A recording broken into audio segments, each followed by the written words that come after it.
Ali a Marta, que com certeza se preparou ao longo da semana para trazer palavras de tanto sentido, significado para nós, e também os irmãos da adoração, do louvor.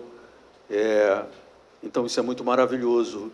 E no ponto central dessa adoração nossa ao Senhor está a pregação do Evangelho. E nesse momento nós vamos abrir as Escrituras. Se você trouxe sua Bíblia ou seu aplicativo, nós estamos, hoje é a segunda parte do sermão em João capítulo 17. Nós dividimos essa oração sacerdotal do Senhor em duas partes. Na semana passada nós falamos até o verso 8 e hoje nós vamos continuar. Antes da leitura, eu gostaria de orar mais uma vez com os irmãos. Vamos curvar nossa cabeça e vamos mais uma vez pedir a graça do Senhor sobre nós.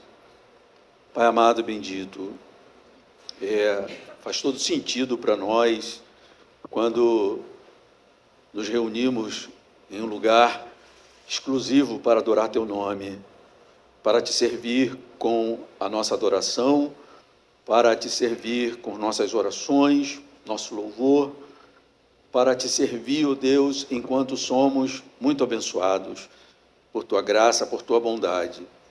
Mais uma vez, nós Te agradecemos por essa semana que o Senhor nos deu, que terminou ontem, Senhor, e aqui nós, de novo, diante de mais uma semana, estamos, ó Deus, diante da Tua palavra, Pai, e pedimos que o Senhor nos abençoe, que o Senhor nos edifique o coração. O Senhor conhece cada um que está aqui, Teus servos, Tuas servas, Teus discípulos, Tuas discípulas, ó Deus, que o Senhor nos guarde nesse momento, nesse lugar, Senhor. Nós somos igreja do Senhor e faz todo sentido, mais uma vez eu digo, adorar Teu nome, bendizer Teu nome. Isso fazemos na nossa vida de um modo geral e especialmente quando nós nos juntamos para adorar Teu nome em congregação.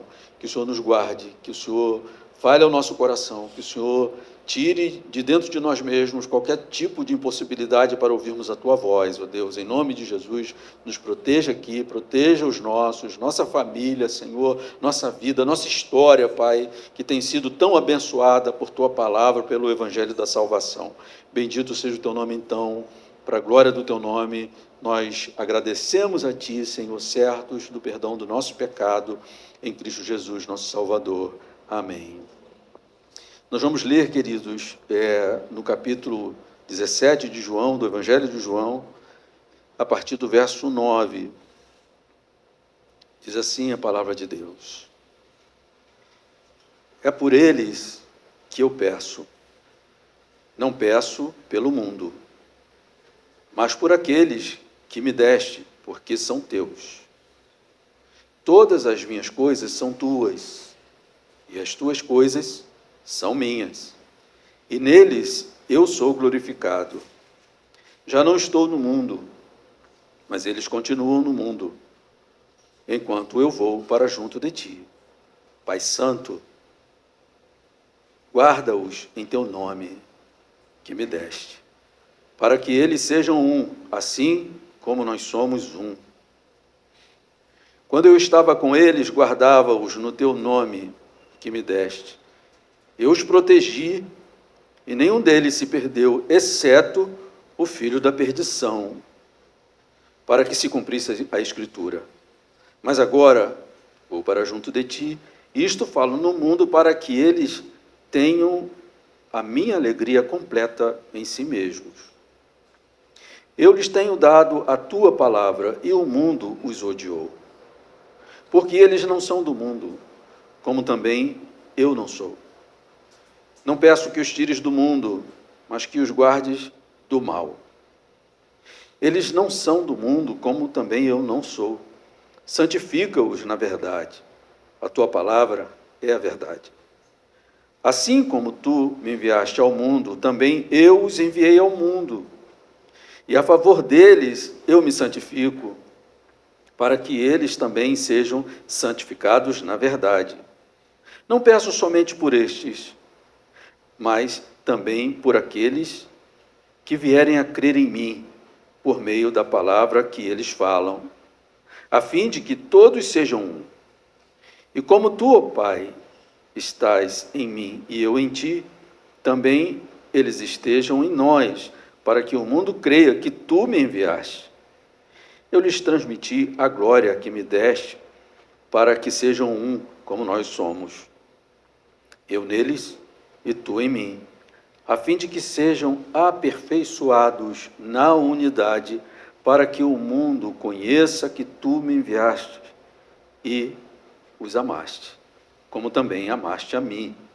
Pai, a minha vontade é que onde eu estou, também estejam comigo os que me deste, para que vejam a minha glória que me conferiste, porque me amaste antes da fundação do mundo.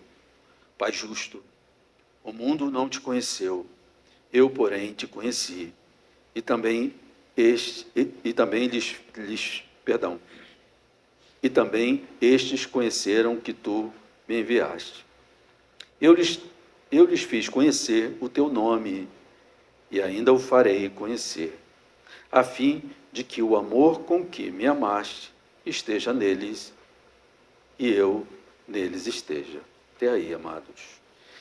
Bem, queridos, um texto maravilhoso, glorioso, que eu dividi aqui em 2 sermões, domingo passado até o verso 8, e hoje continuamos. Confesso que diante de uma luta para não dividir ainda mais esse sermão, essa oração do Senhor tão maravilhosa. Ok, amados?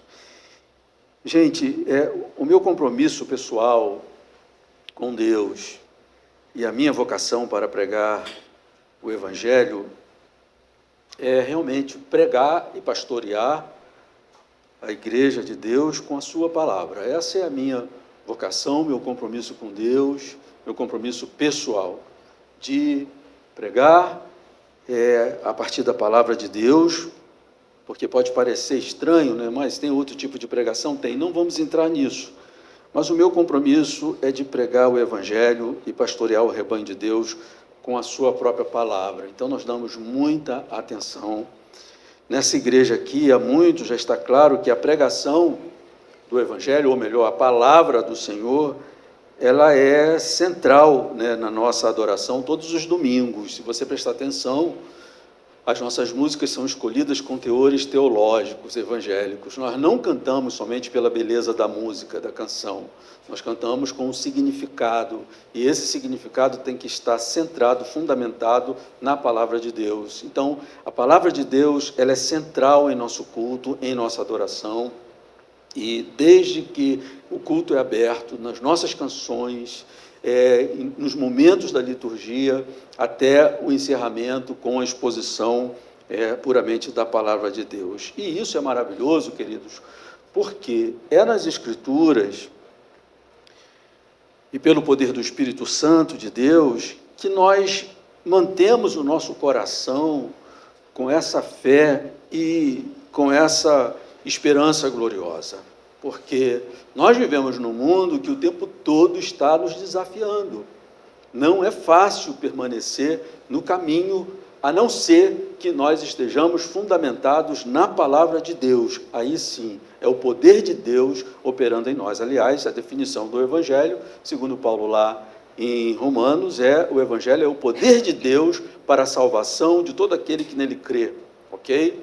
E, queridos, inclusive, Paulo, escrevendo aos Efésios, ele diz, depois de tanta coisa gloriosa, falando da eleição, da eternidade de Deus, ele diz para consolar os Efésios, a igreja de Deus de todos os tempos, ele pede que o Senhor abra o entendimento do seu povo, para que ele entenda qual é a grandeza da sua herança, e depois ele diz o seguinte, para que vocês também compreendam qual é a grandeza do seu poder que opera em nós, nós que cremos, ok? E ele diz, esse mesmo poder, ele operou em Cristo ressuscitando dos mortos. Essa informação do apóstolo Paulo, amados, é o que nos dá no coração uma garantia profunda de que nós conseguiremos romper este mundo, ir adiante, não por conta do nosso esforço em si, mas por causa do poder de Deus em nosso esforço, ok, amados? Então, para isso é muito importante nós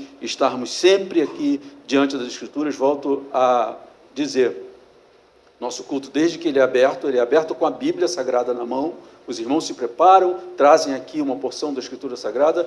Nossos louvores são centrados na verdade da Bíblia Sagrada. Então, a nossa adoração, ela é centrada na Palavra de Deus, porque é de fato ela que nos edifica e mantém o nosso coração com tão gloriosa esperança, ok, amados? Bem, e aí nós estamos diante de mais um texto tão glorioso, diante da oração de nosso Senhor, que foi historicamente chamada de oração sacerdotal. Eu falei isso no sermão passado. Ele está pronto a entregar a sua vida diante de Deus, e ele faz essa oração antes de oferecer ele mesmo, como sacrifício eterno a Deus por nós. Então, uma oração muito importante para nós, e um texto maravilhoso que, volto a dizer, eu fiquei muito inclinado a dividi-lo um pouco mais, mas não vou, ok? Então, mas eu queria trazer aqui, nessa manhã, para nós, algo que não podemos olhar essa oração do Senhor sem perceber algumas coisas que são fundamentais para nós, que nos firmam os passos, nos dão esperança diante do mundo, que cada um de nós aí enfrenta, sabendo o que muito bem enfrenta. Então, a primeira coisa que eu queria destacar nessa oração de nosso Senhor é a bem-aventurança exclusiva do crente em Jesus Cristo.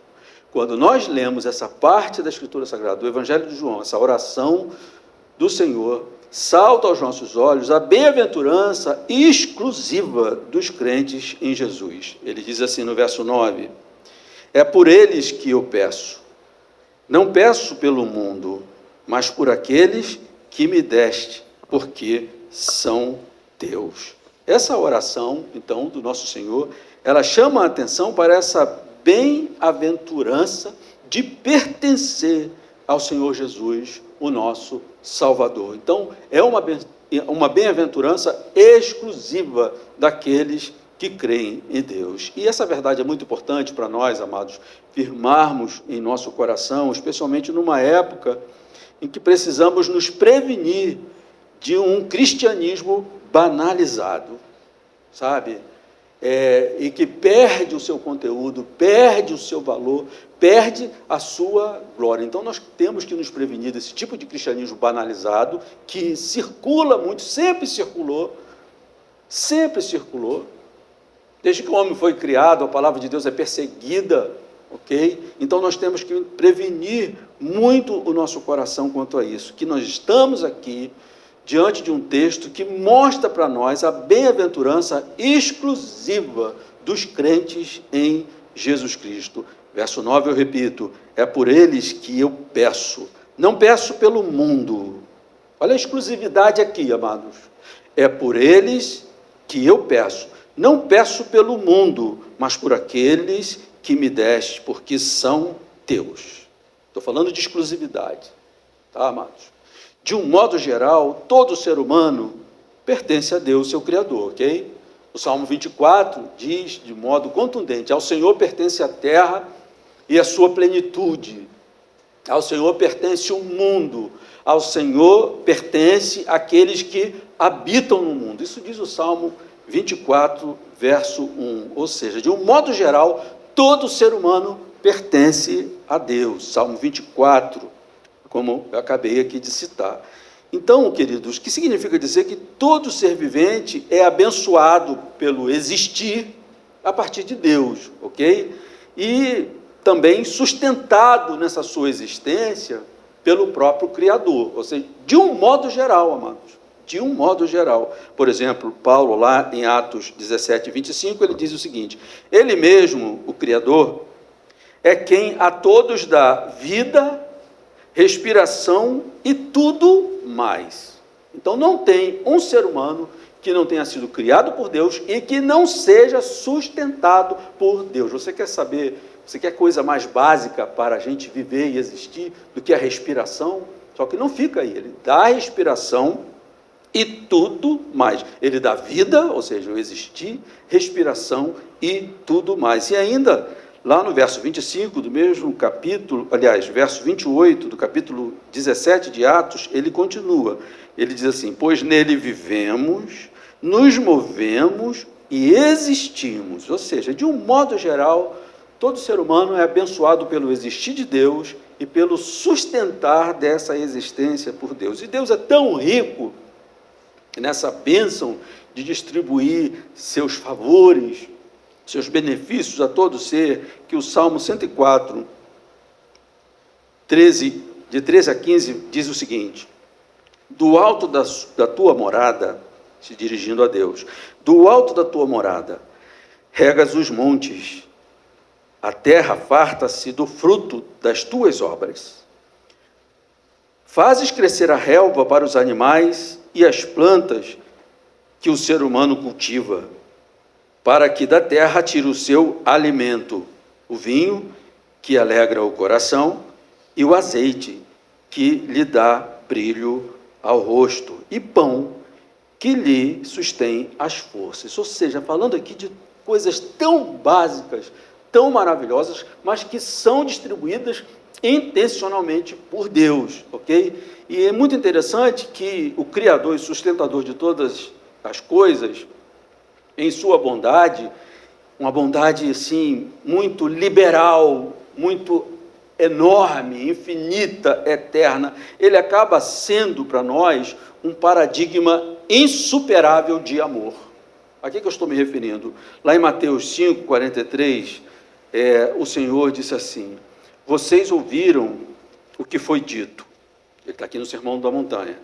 Vocês ouviram o que foi dito: ame o seu próximo e odeie o seu inimigo. Eu, porém, lhes digo: amem os seus inimigos e orem pelos que perseguem vocês, para demonstrarem que são filhos do Pai de vocês que está nos céus.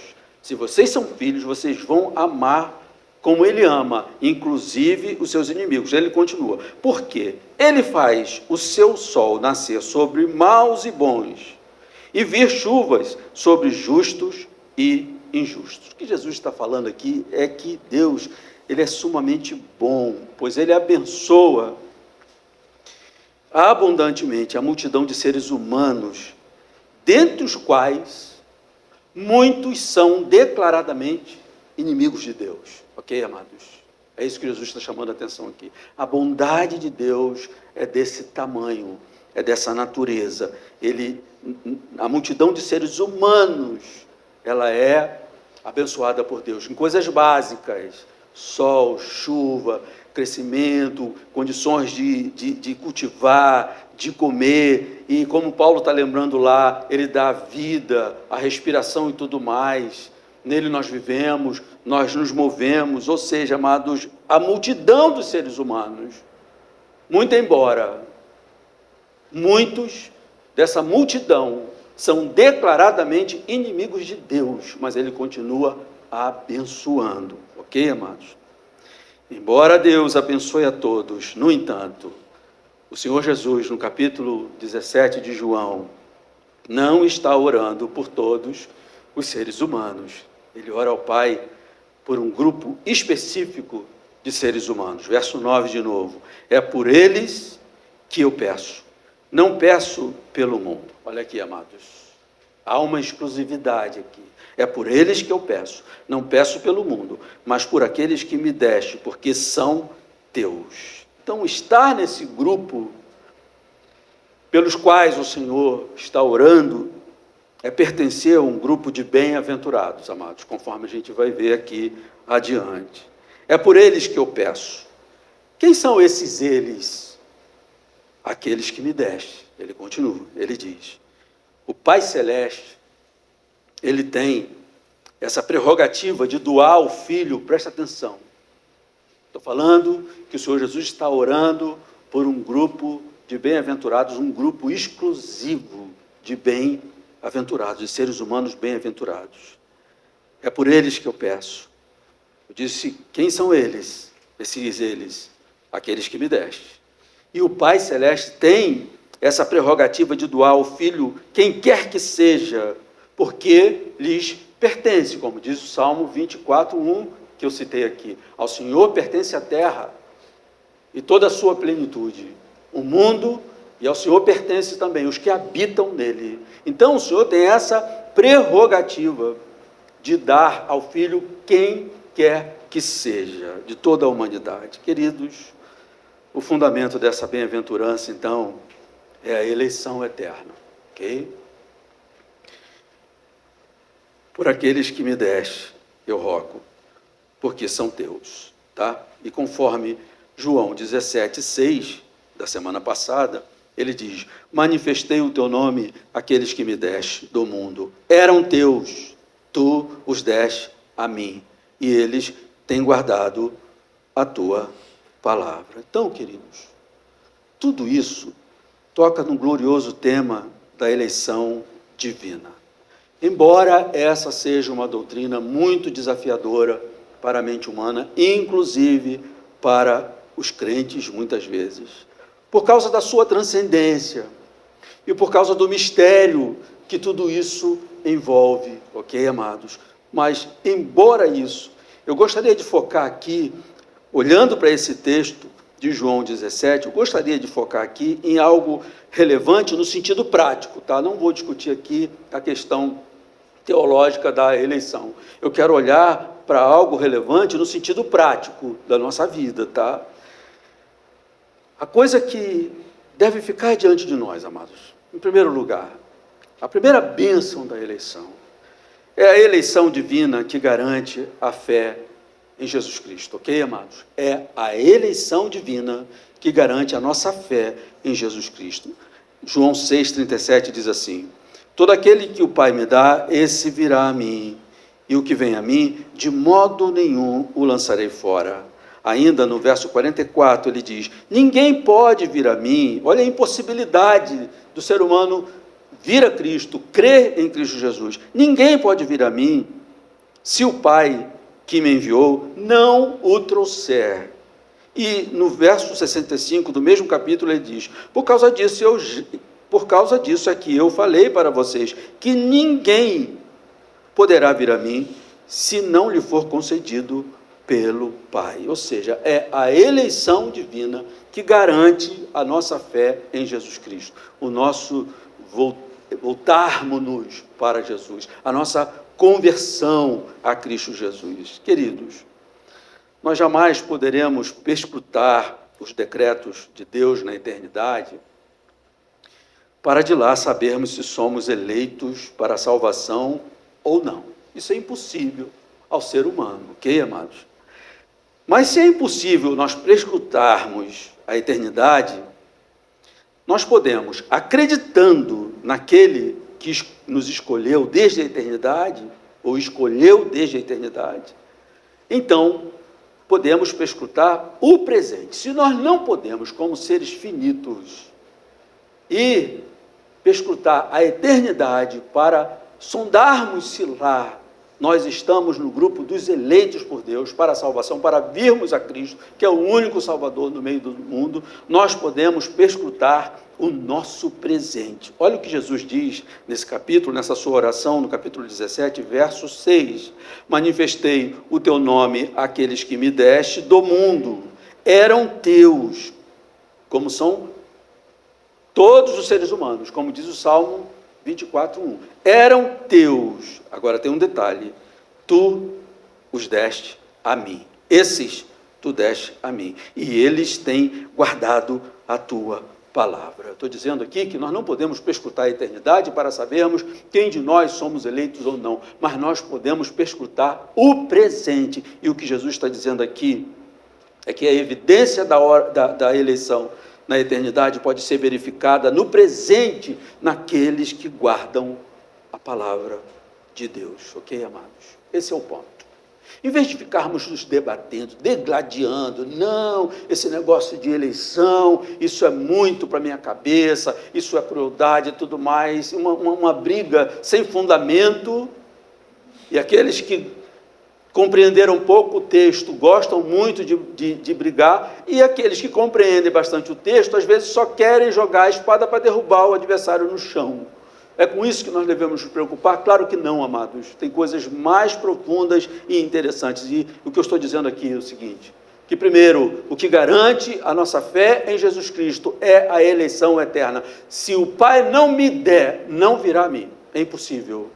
Ok? E dá certeza também, aquele que vier a mim jamais será lançado fora. Ok, amados? Então nós estamos diante de uma doutrina, de uma verdade teológica que ela é desafiadora sim para a mente humana, para a compreensão.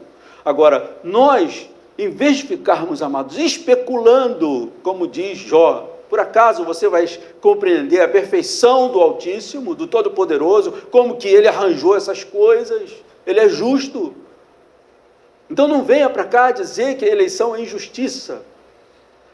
Em vez de nós ficarmos nessas brigas, amados, nós devemos olhar para aquilo que é fato. Jesus falou que é impossível vir a ele se o Pai não conceder, não der, ok? Eram teus, tu me deste, os deste a mim, ok? Agora, uma coisa importante, se eu não posso ficar especulando acerca disso, de como foi na eternidade, eu posso olhar para o presente. Eram teus, tu os deste a mim, e eles têm guardado a tua palavra.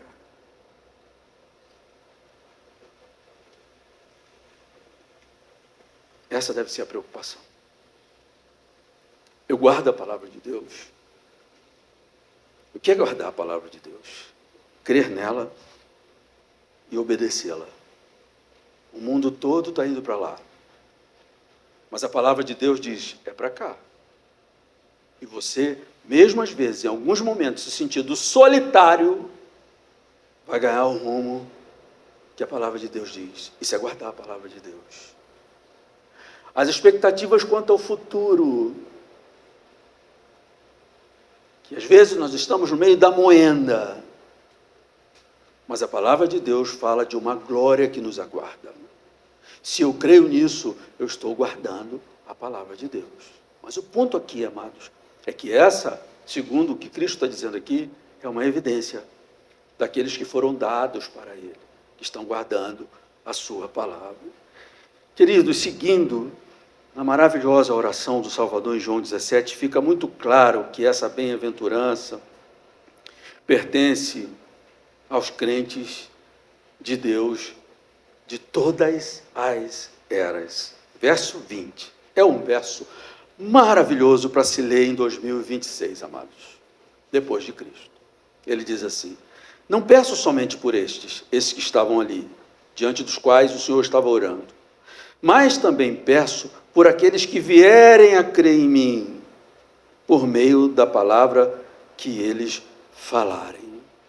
A palavra que eles falaram foram palavras, inúmeras palavras registradas, e essa palavra chegou até nós. E nós cremos em Cristo através dessa palavra. O Senhor aqui estava orando por nós. Ele é Deus eterno. Ele tem o passado, o presente e o futuro diante de si. Ele é Deus eterno. Amados, se isso não é bem-aventurança, eu não sei mais o que é. Ok, amados?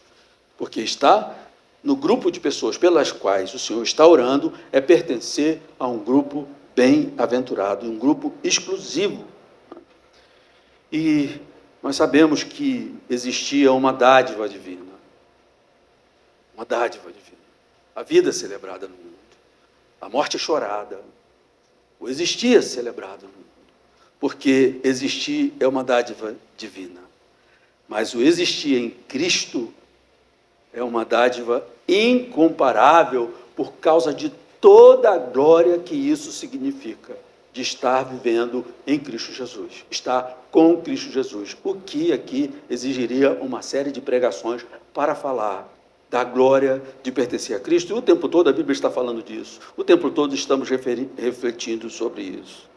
Então, queridos, sendo assim, eu não tem como pregar sobre essa parte da oração do Senhor e não notar a bem-aventurança daqueles por quem Ele, o Senhor Jesus, está orando, ok? Vocês concordam com isso? Como que isso chega até você? E eu disse aqui que nós temos que nos prevenir de um evangelho banalizado, sabe? Um evangelho que pode ser que Deus se importe comigo, pode ser que não. E quando eu olho para algumas lutas, eu vou tender a pensar, pode ser que Ele não se importe assim. Temos que nos prevenir contra isso, amados. Cuidar do nosso coração e ter essas certezas de que se nós estamos em Cristo, nós estamos num grupo exclusivo de bem-aventurados, de seres viventes, amados, por conta da nossa fé em Cristo Jesus, o nosso Salvador. Em segundo lugar, olhando para esse texto, eu não posso deixar de observar que a maior garantia dos crentes em Jesus está colocada aqui nessa oração. Nós percebemos nesse texto a maior garantia dos crentes em Jesus enquanto estão neste mundo. O verso 11 do capítulo 17 diz assim: já não estou no mundo, mas eles continuam no mundo, enquanto eu vou para junto de ti. Pai Santo, guarda-os em teu nome, que me deste, para que eles sejam um, assim como nós somos um. Quando eu estava com eles, guardava-os no teu nome, que me deste. Eu os protegi, e nenhum deles se perdeu, exceto o filho da perdição, para que se cumprisse a Escritura. De arrepiar isso aqui, amados. Ele está falando de Judas. Ok, amados? De arrepiar. Não perdi nenhum deles, exceto o filho da perdição. Foi um lapso do Senhor? De jeito nenhum. Estava debaixo da soberana, misteriosa e transcendente vontade de Deus. Ok, amados? Então, dizer que não há perdição, cair num universalismo e querer dar um nome de cristão é heresia. Tá, amados? Isso aqui deixa muito claro. Eu não perdi nenhum deles, exceto o filho da perdição, para que se cumprisse a Escritura. A Escritura é a tua palavra, a tua vontade. Verso 13 ele diz: mas agora vou para junto de ti, e isto falo no mundo para que eles tenham a minha alegria completa em si mesmo. Jesus queria que aqueles apóstolos, aqueles discípulos, ouvissem ele falando com o Pai, e ouvissem o que ele estava pedindo ao Pai. E no verso 15 ele diz: não peço que os tires do mal, não peço que os tires do mundo, mas que os guardes do mal. Eu disse aqui, amados, que nós estamos diante da seguinte verdade, diante da maior garantia dos crentes em Jesus Cristo enquanto estão neste mundo aqui, em que nós estamos vivendo em carne e osso. As Escrituras Sagradas, elas comparam o povo de Deus com um rebanho de ovelhas. E Ele mesmo, Deus, se mostra como um pastor das suas ovelhas. Um pastor que cuida, protege e guia as suas ovelhas. Ok, amados? Vou repetir só por causa da distração. Nas Escrituras Sagradas, o povo de Deus é comparado a um rebanho de ovelhas.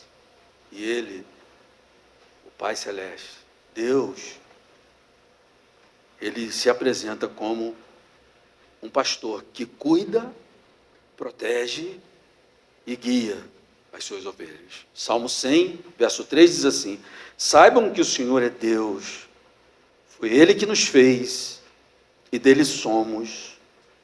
Somos o seu povo e rebanho do seu pastoreio. E o Salmo 23, amados, é uma espécie de ode celebrada por aqueles que reconhecem o Senhor como pastor da sua existência. O Senhor é o meu pastor. Ok, amados? Uma espécie de ode celebrando, né, ao pastor da existência. Então, queridos, e João 17, de 11 a 13, apresenta na oração sacerdotal justamente essa verdade. O Senhor é protetor, o Senhor é guia, de seu povo, enquanto ele, o seu povo, peregrina pelas planícies, pelos vales, pelos desertos da existência nesse mundo. Ele é o nosso pastor, ele é o nosso protetor, ele é o nosso guia. E a oração do Senhor, no capítulo 17, de 11 a 13, e mais o verso 15, está falando justamente disso. Já não estou no mundo, mas eles continuam no mundo, enquanto eu vou para junto de ti. Pai Santo, guarda-os em teu nome que me deste, para que eles sejam um, assim como nós somos um. Quando eu estava com eles, guardava-os no teu nome que me deste. Eu os protegi, nenhum deles se perdeu, exceto o filho da perdição, para que se cumprisse a Escritura. Mas agora vou para junto de ti e falo isso no mundo, para que eles tenham a minha alegria completa em si mesmos. Eles estavam atemorizados, como eu tenho falado aqui, desde o capítulo 13 de João. Eles estavam confusos, eles estavam com medo. E o Senhor faz questão de fazer essa oração ao Pai diante deles, para que eles ouvissem e registrassem essa oração, chamada oração sacerdotal. Não peço que os tires do mundo, mas que os guardes do mal. Que mal? É o maligno, amados. É o mal que pode desviar as ovelhas de Cristo. Ele não está falando, peço que os guardes do mal, que os livres do mal, o mal em geral. Que isso pode ser entendido de um modo muito conturbador. Mas espera aí, ele não orou. E como que eu enfrento isso e aquilo que eu tenho que chamar de mal? Não é isso que o Senhor está se referindo. Que, aliás, ele disse, no mundo vocês vão passar por aflições. Mas mantenham um bom ânimo, porque eu venci o mundo. Agora, ele está pedindo aqui ao Senhor o seguinte, não peço que os tires do mundo. O que poderia ser, amados, que lá no coração, de um modo latente, no Senhor, ele poderia estar pensando, eles poderiam ser livres disso se eles fossem retirados do mundo. Livres de passarem por essa perseguição do maligno, do perigo, desse mal. Mas ele diz, não peço que os tires do mundo, mas que os guardes do mal. E esse mal aqui, amados, com certeza, embora haja uma discussão teológica em cima disso, nós, obedecendo e olhando para a verdade das Escrituras Sagradas, aquilo que eu tenho chamado aqui de árvore e floresta, ele está se referindo ao maligno, ok, amados e queridos? Nada e nem ninguém, além de Deus, é capaz de garantir a segurança do cristão nessa vida. Paulo, encerrando a sua carta aos Efésios, ele diz, a nossa luta, a para valer, não é contra carne e sangue, mas contra as hostes espirituais da maldade. Por isso vocês têm que se fortalecer no Senhor e na força do seu poder. Queridos, nada nem ninguém, além de Deus, é capaz de garantir a segurança de cada uma das suas ovelhas, de cada um cristão. João 10, 27 diz assim, as minhas ovelhas ouvem a minha voz, eu as conheço e elas me seguem. Eu lhes dou a vida eterna, jamais perecerão e ninguém as arrebatará da minha mão. Aquilo que meu Pai me deu é maior do que tudo, e da mão do meu Pai ninguém pode arrebatar. Eu e o Pai somos um, ou seja, da mão de Deus. Absolutamente nada, nem ninguém pode nos arrancar. Então, essa segurança em Deus, ela é proclamada em vários outros textos das Escrituras, por exemplo, na primeira carta de Pedro, capítulo 1, versos de 3 a 7, diz assim, bendito o Deus e Pai de nosso Senhor Jesus Cristo, que segundo a sua grande misericórdia, nos regenerou para uma viva esperança, mediante a ressurreição de Jesus Cristo dentre os mortos, para uma herança que não pode ser destruída, que não fica manchada, que não murcha, que está reservada nos céus para vocês, nos céus. Nós, onde estamos? Reservada nos céus para vocês, que são guardados pelo poder de Deus, mediante a fé, para a salvação preparada para ser revelada no último tempo. Nisso vocês exultam, embora no presente, olha aí, amados, por breve tempo, se necessário, sejam contristados com várias provações, para que, uma vez confirmado o valor da fé de vocês, que a fé que vocês têm, muito mais preciosa do que o ouro perecível, mesmo apurado pelo fogo, resulta em louvor, glória e honra na revelação de Jesus Cristo. Enquanto a nossa herança está reservada nos céus, nós aqui na terra estamos guardados pelo poder de Deus. E é por isso que o Senhor Jesus está aqui orando no capítulo 17 de João. Ainda, amados, lá em Judas, uma pequena epístola de um único capítulo, versos 24 e 25, diz assim: e é o Deus que é poderoso para evitar que vocês tropecem e que pode apresentá-los irrepreensíveis diante da sua glória com grande alegria. A este que é o único Deus, nosso Salvador, mediante Jesus Cristo, nosso Senhor, sejam glória, majestade, poder e autoridade antes de todas as eras, agora e para todos sempre, para toda a eternidade. Amém. Por que ele está louvando? Porque ele é poderoso, amados, como ele diz, ao Deus que é poderoso para evitar que vocês tropecem. Toda artimanha de Satanás é pelo nosso tropeço. Preste atenção, amados. E não pensem que essas provações e tentações se dão somente no âmbito espiritual. De sentir arrepio, não dormir bem, sentir inquietação. Não pense que é só nesses termos, que muitas igrejas focam muito nisso.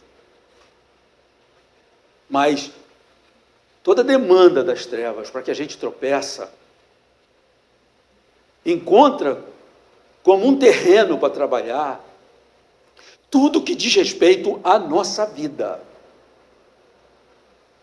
Por isso que a Bíblia diz que nós temos que ter discernimento dos espíritos. Porque algumas coisas, às vezes, as pessoas estão enfrentando uma luta tremenda, por exemplo, dentro de casa, e não se apercebem de que Satanás pode estar ali usando aquela situação para me fazer tropeçar, seja de que modo for. E o único que pode nos guardar disso, amados, é o Senhor Deus Todo-Poderoso, ok? E o Senhor está orando aqui: não peço que os tires do mundo, eles vão continuar casados, trabalhando, criando filhos, sendo cidadãos de Niterói no meio de um carnaval. Mas eu peço que os guarde do mal, de todo o mal, amados, que faz parte desse tecido, dessa humanidade caída. E ainda em Efésios 17, 21, eu estou falando aqui, amados, desse benefício e dessa segurança que nós temos, que é onde está o fundamento de nossa certeza que nós vamos prevalecer diante de tudo que nós enfrentamos. E eu volto a dizer, amados, não torne isso, não espiritualize isso. Espiritualize aqui, essa palavra muito mal colocada, mas para dizer o seguinte: que parece que as perseguições das trevas, do inimigo, de Satanás, são só aquelas coisas espirituais. Não são, amados. Ele anda em derredor, procurando a quem possa devorar. Se você der brecha, ele vai entrar mais um pouquinho. Quem pode nos guardar dele é o Senhor, amados, o Senhor Deus. Efésios 1, 17 diz assim: peço a Deus, nosso Senhor Jesus Cristo, o Pai da glória, peça ao Deus, nosso Senhor Jesus Cristo, o Pai da glória, que conceda a vocês espírito de sabedoria e de revelação no pleno conhecimento dele.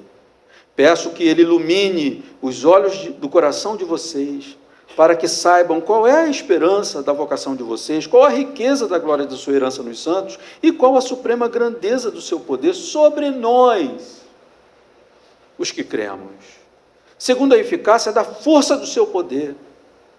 E aí Paulo, de um modo gracioso, maravilhoso, ele dá qual é a natureza desse poder de Deus que está sobre nós. Ele diz assim: ele exerceu esse poder que ele está exercendo sobre nós, ele exerceu esse poder em Cristo, ressuscitando dentre os mortos, na pior condição que uma natureza humana pode estar, amados. Ressuscitando dentre os mortos e fazendo assentar à sua direita, nas regiões celestiais, acima de todo principado, de toda potestade, de todo poder, de todo domínio. Por que ele fala de coisas assim, que se você não prestar atenção, parece que são desconexas, não são? Ele está dizendo que Deus exerceu um poder de tirar o ser humano da sua pior condição. Qual é? A derradeira, a morte. Jesus Cristo estava ali levando a nossa natureza. Essa oração é chamada de oração sacerdotal porque ele está indo para entregar a sua vida como sacrifício vivo por nós. E Paulo aqui, querendo lembrar os Efésios, para que eles saibam qual é a natureza do poder de Deus que está sobre eles, ele diz, olha, quer saber de uma coisa? O poder que ele atua na vida de vocês, para que vocês continuem, prevaleçam, foi o mesmo poder que ele exerceu em Cristo, tirando da pior condição que o ser humano pode estar, da morte. Colocando aonde? Não, traz para a vida, não, colocando acima de todo o principado e toda a potestade. Ou seja, vencendo tudo aquilo que jogou o ser humano na condição miserável e que continua insistindo, amados, na minha vida e na sua, tenho certeza, para te jogar no chão, para te fazer tropeçar. Então, amados, a nossa esperança é nesse poder maravilhoso de Deus sobre a nossa vida. Ok, queridos? Então, eu falei aqui que esse texto mostra para nós a bem-aventurança exclusiva dos crentes em Jesus Cristo, ok? Ele está orando não pelo mundo, que ele ama e abençoa a todos. Inclusive é o nosso paradigma de amor, porque ele ama também os seus inimigos, aqueles que o afrontam. E em segundo lugar, nós vimos aqui que esse texto fala da maior segurança que nós podemos ter no mundo, ou da maior segurança que podemos ter em Cristo Jesus enquanto estamos no mundo, porque é Ele que nos guarda, é a Trindade Santíssima, é Deus, amados, quem nos guarda. Como que isso chega para você, no seu coração? Será que te deixa no mesmo desânimo, ou no mesmo medo? Eu espero que não. Que primeiro você olhe para o seu cristianismo e diga o seguinte, isso não é banal, isso é poderoso, isso é maravilhoso, que Deus fez por mim. Eu tenho certeza que eu vou chegar lá, porque é o poder dele que está sobre mim, e ele que me guarda. Amém, amados? Em terceiro e último lugar, esse texto mostra para nós que a melhor, ou melhor, ele mostra para nós a melhor condição que o crente em Jesus Cristo pode experimentar neste mundo. Eu tinha chamado isso aqui, esse ponto, de a melhor condição que um ser humano pode experimentar neste mundo. Mas isso é impossível para todo ser humano. E eu mudei. Esse texto, essa oração de Jesus, mostra para nós a melhor condição que o crente em Jesus pode experimentar neste mundo. Aqui eu estou me referindo, versos 16, 17, depois 19 e 24, do capítulo 17 de João. Eles não são do mundo, como também eu não sou. Santifica-os na verdade, a tua palavra é a verdade. E a favor deles eu me santifico, para que eles também sejam santificados na verdade. Não peço somente por esses, mas também por aqueles que vierem a crer em mim por meio da palavra que eles falarem. E ele continua, a fim de que todos sejam, aqui que está o ponto, amados. Estou falando que esse texto mostra para a melhor condição que o crente em Jesus Cristo pode experimentar neste mundo. A melhor condição. A fim de que todos sejam um, como tu, ó Pai, estás em mim e eu em ti. Também eles estejam em nós, para que o mundo creia que tu me enviaste.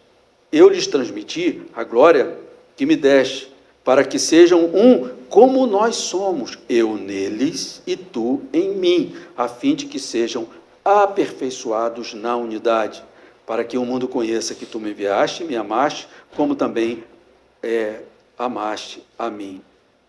Pai, a minha vontade é que onde eu estou, também estejam comigo os que me deste, para que vejam a minha glória, a glória que me conferiste, porque me amaste antes da fundação do mundo. Estou dizendo, amados, que a melhor condição existencial que um cristão pode experimentar,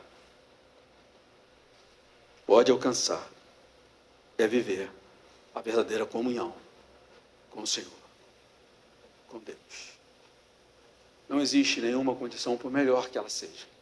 Existem condições existenciais maravilhosas, mas nenhuma delas se compara a essa condição de estar em comunhão com Deus, com seu Criador. E em Cristo, queridos, presta atenção, é o último ponto, daqui a pouco a gente vai para casa. Mas eu gostaria que nós levássemos no coração, amados, essa verdade que acende uma esperança em nós maravilhosa. E nos desperta, amados, para tomarmos cuidado, de nos prevenirmos com o cristianismo banalizado. Tá? O fato é, amados, que em Cristo Jesus, imediatamente, nós somos abençoados com o resgate da comunhão que havia sido perdida na queda em pecado. Esse é o maior privilégio, essa é a melhor condição. Em Cristo Jesus, através da fé em Cristo Jesus, nós alcançamos imediatamente o resgate da comunhão que havia sido perdida por ocasião da queda em pecado. E aqui, queridos, aqui, a religião ganha o seu significado verdadeiro, ok? Às vezes a gente diz assim, não religioso do modo pejorativo, no modo enfraquecido, mas existe uma religião verdadeira. Eu estou dizendo que em Jesus Cristo nós readquirimos, resgatamos a comunhão com o Criador, que havia sido perdida na queda do homem em pecado. Eu estou dizendo que aqui a religião, ela ganha o seu verdadeiro significado.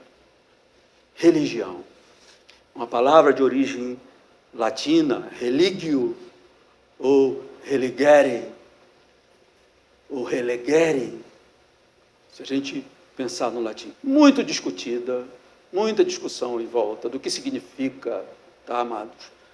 Mas nós tivemos um crente do quarto século, um grande teólogo, um grande cristão, chamado Agostinho de Hipona.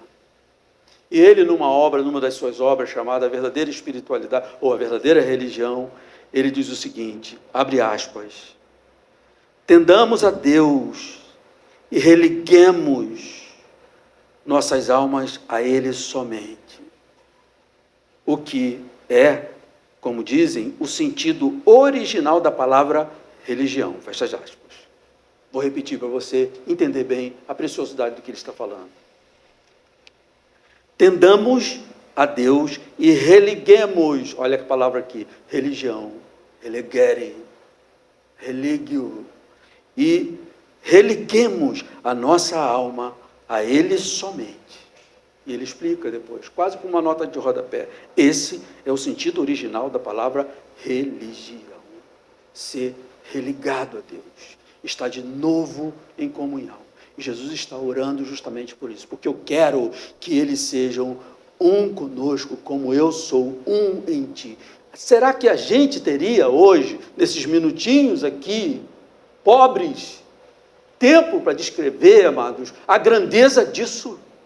O que nós estamos conquistando em Cristo Jesus? Ou para o que nós fomos conquistados por Ele? Para ter comunhão verdadeira e essencial com o Criador. E essa compreensão do grande teólogo cristão do século IV, Santo Agostinho, assim chamado, ela está plenamente de acordo com o conceito de queda em pecado. Porque por conta da queda, o ser humano se afastou de Deus por conta do pecado. E assim, a religião se fez necessária, o religio se fez necessário para poderem se ligar de novo ao seu Criador. Ok, amados? Essa é a verdadeira religião. Está, de fato, religado a Deus. Conquistar a comunhão. Então, estão entendendo aqui que, embora seja uma palavra muito surrada, né? Está muito surrada a palavra religião, mas o seu verdadeiro sentido, ele é glorioso. Ele é maravilhoso. E a experiência, amados, da união com Deus é algo realmente maravilhoso. Eu vou só repetir o texto para ficar bem claro que é isso que o Senhor está pedindo. A fim de que todos sejam um. Como tu, ó Pai, estás em mim e eu em ti, também eles estejam em nós. Amados, será que... Por isso que eu fiquei muito inclinado, amados, para dividir mais um pouco esse sermão desse capítulo. Porque olha o que Jesus está pedindo. Não é qualquer comunhão. É uma comunhão que se assemelha à comunhão que Ele, o Filho, tem com o Pai. É a comunhão na Santíssima Trindade. Não é fiquem sentados aqui nessa mesa, enquanto nós, a Santíssima Trindade, estamos aqui tendo comunhão. Ele nos chama para dentro, amados. Para dentro. E como tu, ó Pai, estás em mim e eu em ti, também eles estejam em nós. Eu lhes transmiti a glória que me deste, para que sejam um, como nós somos, eu neles e tu em mim, a fim de que estejam aperfeiçoados na unidade. Queridos,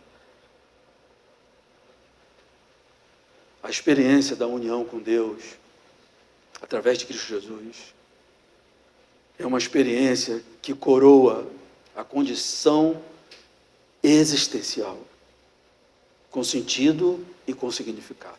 Agora sim. Agora sim. A vida tem sentido e significado. Apesar do mundo, apesar de mim, apesar do maligno. Uma existência marcada pela glória da comunhão com Deus.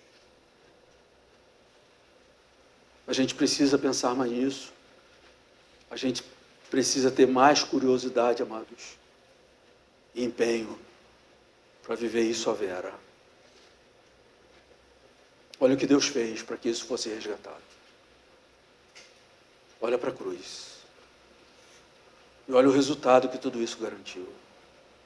É aí, amados, que o relaxamento na nossa espiritualidade é um escândalo.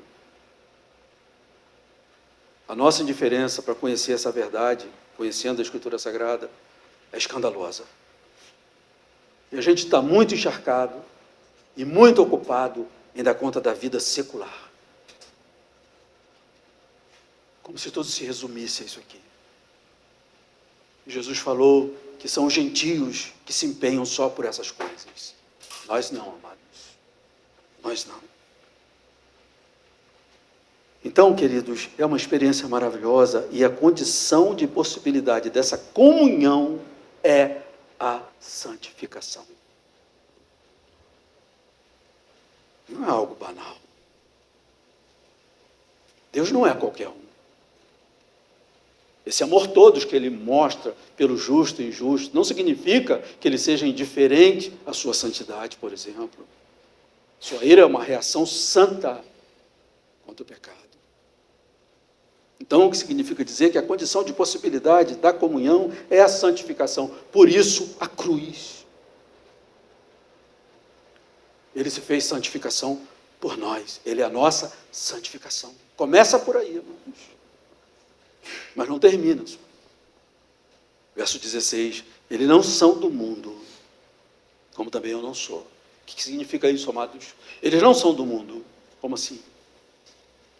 Nós trabalhamos muito, como todos. Pagamos boleto, criamos filhos, com isso nos alegramos, sofremos, nos afadigamos, como todo cidadão. Como assim não sou do mundo? Como assim não são do mundo? Nós fazemos todas as coisas que um ser vivente faz debaixo do sol. Então, aqui que Cristo está se referindo. Acontece que tudo nesse sistema chamado século I, que ofende ao Criador, eu digo não. Que essa forma de viver no mundo, uma forma iníqua, pecaminosa, a gente diz com toda a propriedade, segundo o Cristo, que Cristo está falando aqui, eu estou fora. Ok, irmão? Se é um momento que você pode dizer, estou fora, é quando você olha para o sistema do mundo e tudo aquilo em que o mundo ofende a Deus, provoca a Deus, desafia a Deus, desobedece a Deus, se rebela contra Deus, eles não são do mundo nesse sentido, como também eu não sou. Santifica-os na verdade. A tua palavra é a verdade. E a favor desses eu me santifico, para que eles também sejam santificados na verdade. Não peço somente por estes, mas também por aqueles que vierem a crer em mim por meio da palavra que eles falarem. Com que propósito? A fim de que todos sejam um. Eu, e como tu, ó Pai, estás em mim e eu em ti, também eles estejam em nós, para que o mundo creia que tu me enviaste. Ou seja, comunhão com Deus Todo-Poderoso e Santo só é possível através da santificação. E, queridos, Hebreus diz que uma vida sem santificação é uma vida impossível para aquele que quer ter união com Deus, ok?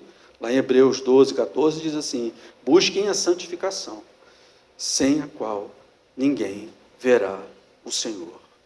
Mas acontece que nós olhamos para a obra de Cristo Jesus e vemos, amados, que a nossa eleição não foi para comer sorvete no novo céu e nova terra.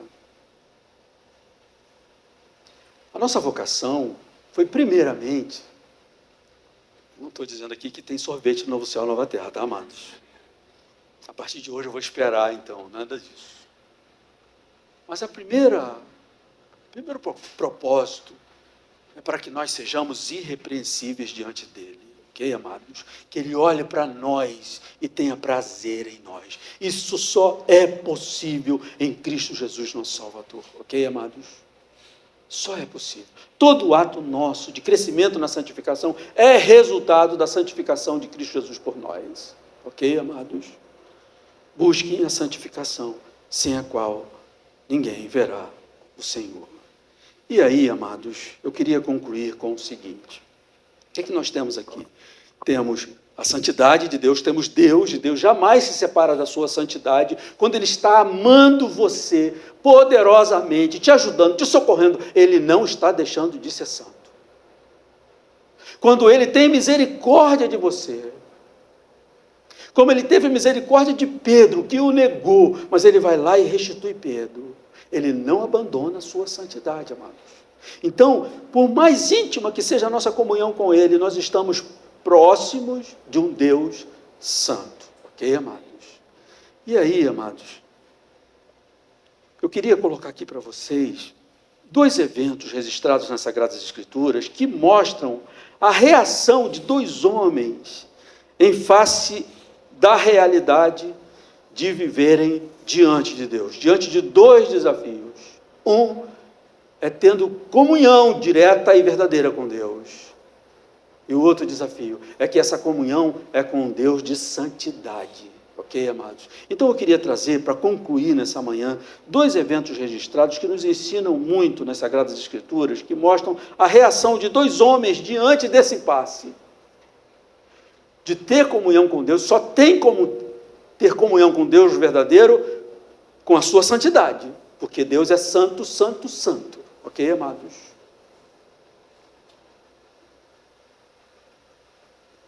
E como a gente vai lidar com isso? Então, quero trazer 2 eventos aqui. 2 homens reagem diante da consciência do próprio pecado e diante da consciência da santidade de Deus. Esse é o desafio. Tá? Consciência da santidade de Deus, o verdadeiro crente sabe que Deus é santo, santo, santo. Mas o verdadeiro crente também tem consciência do seu pecado. Tá? Seu pecado. Então, eu vou trazer aqui 2 exemplos de 2 homens que reagem diante da consciência do próprio pecado e diante da consciência da santidade de Deus, do Deus para o qual nós fomos comprados para termos comunhão com Ele. O primeiro homem, o primeiro exemplo, foi um pescador, chamado Pedro. Lá em Lucas 5, 8, 10, diz assim: o que acontece? O Senhor está pregando, e tem ali os pescadores que tinham voltado do mar, ele fica ali no barco e os pescadores lavando a rede, que aquela noite não deu nada. E depois que Cristo termina de pregar, ele diz assim, olha, lancem a rede. Ele viu que não tinham pegado nada. Pedro vira-se para o Senhor e falou, Senhor, tu sabe que eu sou o pescador experiente. Lançamos a rede a noite toda, não pegamos nada. Mas, crendo na tua palavra, nós vamos lançar a rede. E eles lançam a rede e eles pegam muito peixe, muito peixe. O barco estava quase afundando. Eles precisam pedir ajuda daqueles que estavam na terra. E quando Pedro vê isso, vê aquilo, ele vê a glória de Cristo se manifestando diante dele. Então ele tem a seguinte reação, lá em Lucas 5, 8 a 10, perdão. 8 diz assim, vendo isto, aquele milagre, Simão Pedro prostrou-se aos pés de Jesus, dizendo, Senhor, afaste-se de mim, porque sou pecador. Pois à vista da pesca que fizeram, a admiração se apoderou dele e de todos os seus companheiros, bem como de Tiago e de João, filhos de Zebedeu, que eram seus sócios de Pedro. Então Jesus disse a Simão, não tenha medo. Inclusive, de agora em diante, você vai pescar pessoas. Então vejam aqui, amados, quando Pedro toma consciência da glória de Jesus Cristo, da santidade de Cristo, ele tem imediatamente a consciência de que ele é um pecador. E a reação dele foi, Senhor, depois de prostrar-se aos pés de Jesus, ele disse, Senhor, afaste-se de mim, porque eu sou pecador. Essa reação, amados, diante da santidade de Deus e da consciência do pecado. Um outro exemplo, o segundo exemplo, foi um rei. O primeiro exemplo foi um pescador.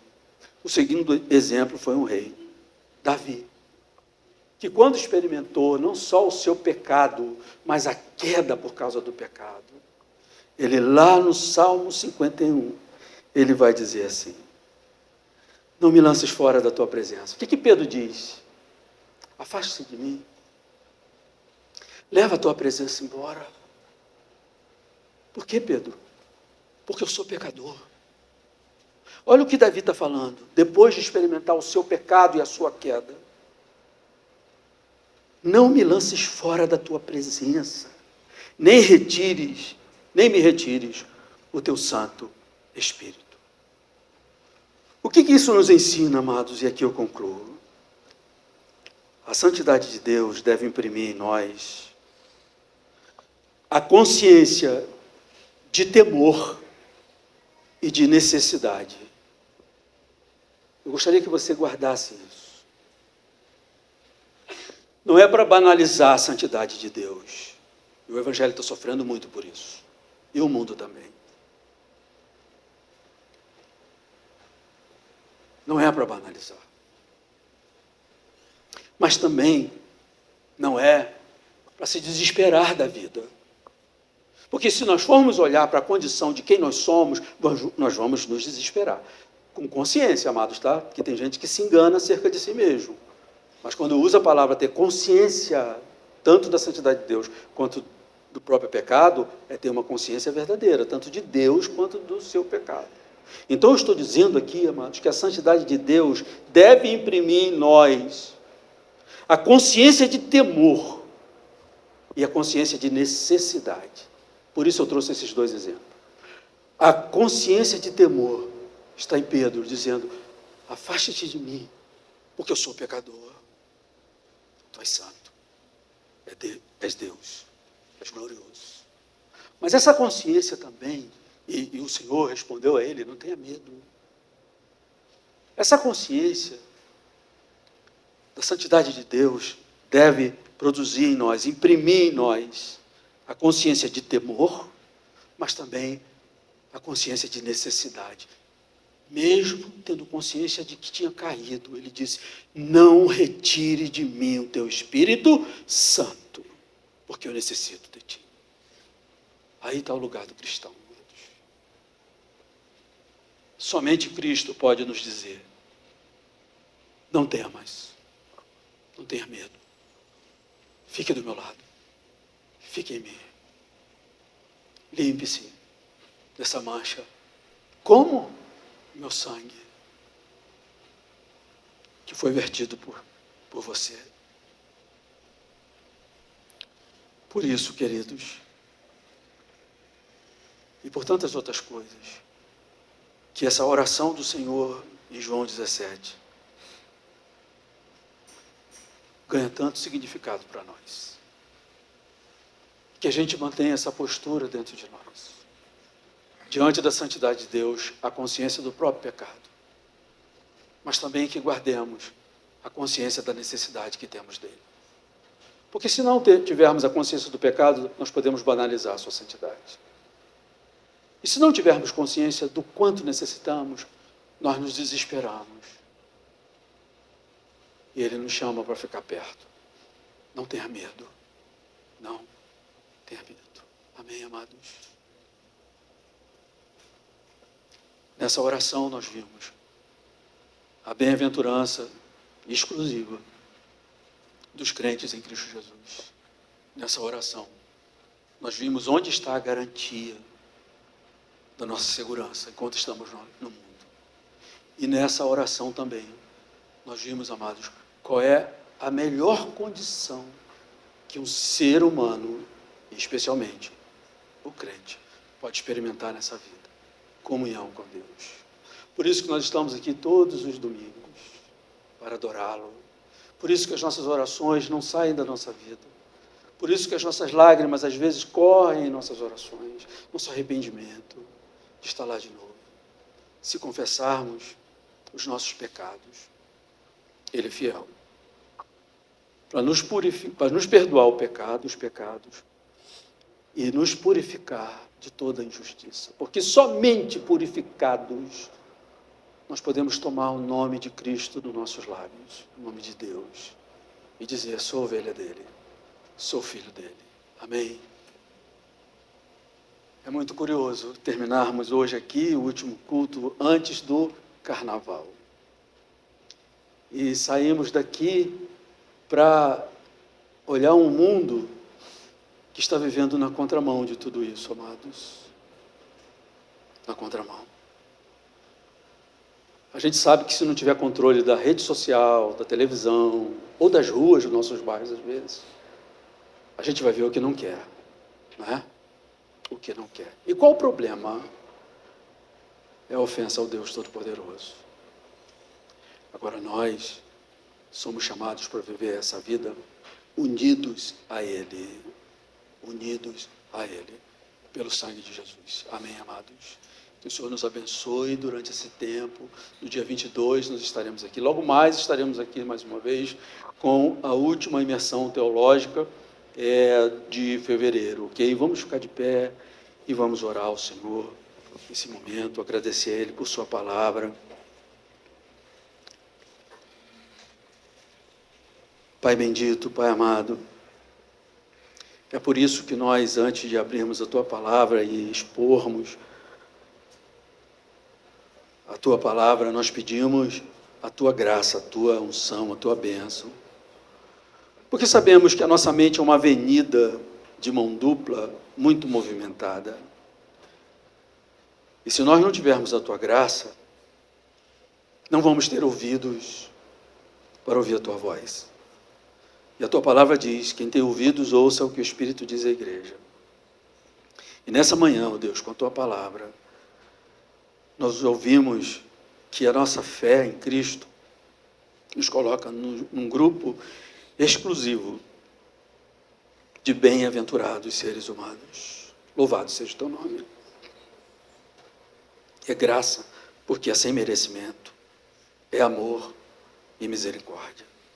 Nós ouvimos também com os ouvidos que o Espírito Santo tem nos dado para que ouçamos a sua própria voz, que a nossa segurança nesse mundo está em o Senhor nos guardar, nos proteger do maligno. E ouvimos também, ó Deus, dessa manhã, que em Cristo nós já estamos na melhor condição que um ser humano pode experimentar nessa vida. Pai amado, nós ouvimos um vozerio querendo nos provar do que é a vida boa, do que é a vida de êxito, do que é a vida completa. Pai amado, nós queremos ter ouvidos para ouvir a Tua voz e sabermos que nós já estamos na melhor condição que nós podemos alcançar neste mundo, que é estar em comunhão com o Senhor. E aí, Senhor, o que vier, que venha, mas o que faltar, que falte. Não seremos empobrecidos pela falta e nem enriquecidos, mais do que somos, pelo acréscimo, Senhor. Bendito seja o Teu nome pelo Evangelho. Bendito seja o Teu nome por Tua palavra, e bendito seja o Teu nome pela fé que temos em Cristo, porque sabemos muito bem, à luz das Escrituras, que isso só foi possível porque o Senhor nos trouxe a Jesus Cristo, nosso Salvador. Louvado seja o Teu nome, hoje e para todo sempre, Senhor. Amém. Amém. Vamos em paz. Um bom almoço para vocês às 17h.